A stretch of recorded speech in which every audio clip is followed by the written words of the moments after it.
We're honored to be joined by Mariekarl Vilceus-Talty, who is President and CEO of the Partnership for Maternal and Child Health of Northern New Jersey. And Mariekarl, great to see you. Great to see you as well. Thank you so much for having me. We met, and I was so impressed. I was moderating a meeting of the Greater Newark Healthcare Advisory Board, and you presented, and you talked about maternal and child health. Some things I want to make sure that you clarify for our audience, because they're so important. An African-American baby is 3 times more likely than a white baby to die before his or her first birthday?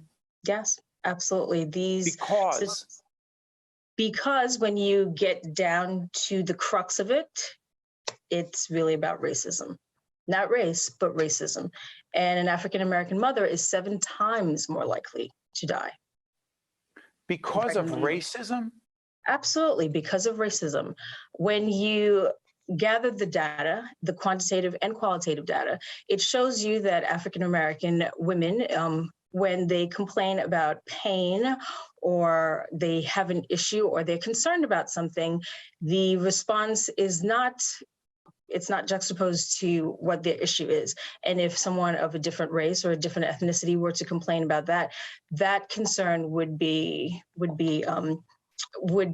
they would quickly get onto that concern and be like, oh, so you have a headache. How long have you had that headache?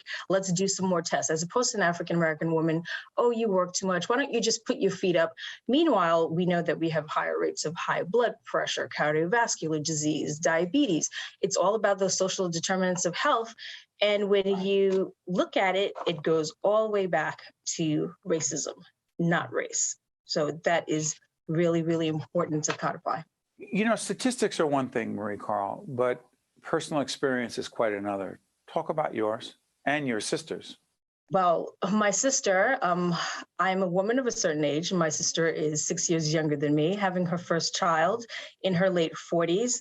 Unfortunately, instead of this being a really joyous time, every day, Steve, for 40 weeks, every day she would ask me, please make sure that you're there. Please don't let me die. Please don't let me die. By the way, by way of background, you're an OBGYN, you're a nurse, an OBGYN. I am a nurse. I have been a maternal child nurse. Yeah, I have been a maternal child. Sorry for not clarifying that. Go ahead. It's perfectly okay. Love nursing, have been a maternal child nurse for over 30 years. And because of all of the qualitative, not only qualitative, but the quantitative information that we're getting, you know, the stories, the Instagram, the Twitter, just the data, every day she asked me, please don't let me die. So you can imagine this was a joyous occasion, but also in the back of my mind, now COVID hit. Oh my God, am I going to be able to be there? Am I going to be able to advocate for her without all of the misrepresentations and stigmas of asking too many questions?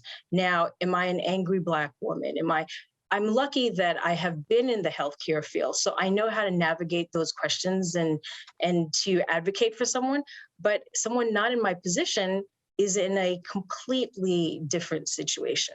I moved to New Jersey about 8 years ago, and I found an OBGYN, went to her office, very nice office, nice reception desk, got into the room, speaking to the nurse. She was going through my history, and I told her how many children I had, just 2. And interestingly enough, she asked me, do they have the same father? She didn't ask you that. She did. She asked me if they had the same father.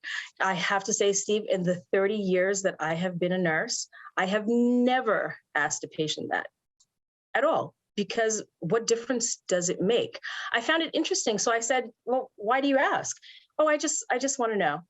But why is it going to make a difference? There's no, I want to be clear, there's no clinical reason. There's no medical reason. Absolutely not. No. No clinical indication, no medical indication. So she just wanted to know. So I started thinking, I said, well, why did you ask me that? And I kept pressing her. She's like, I just needed to know. In my earlier years, I worked in the OBGYN's office, and I know that is not one of the questions on the ACOG form.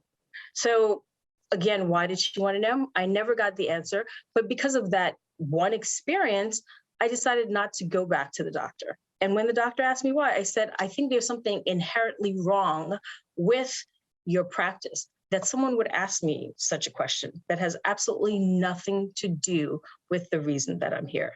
So again, what does this go back to? It goes back to the differentiation of care that you get as a Black woman, which Mariekarl, is... let me try this. First of all, I'm Yes, sure sir. people are being impacted greatly by what you're saying right now. But in the time we have left, some concrete, specific recommendations to improve the, frankly, horrific situation you just described.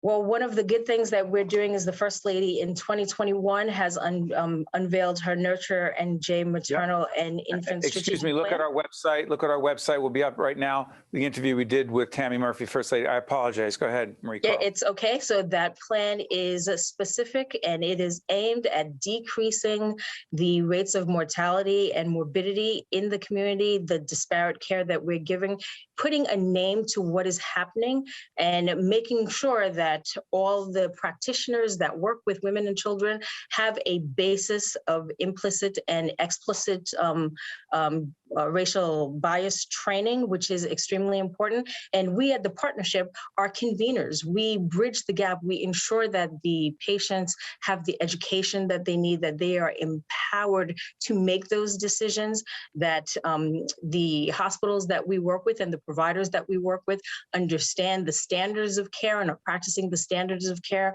that are out there to ensure that we're not being treated as a homogeneous group, right? Every group is different and every group needs to be treated as such. And most importantly, I know that we have to go, there is a maternal experience survey that we're working with the NAACP and PPI, which is Pregnancy Prematurity Prevention Initiative, which is extremely important because we have the data.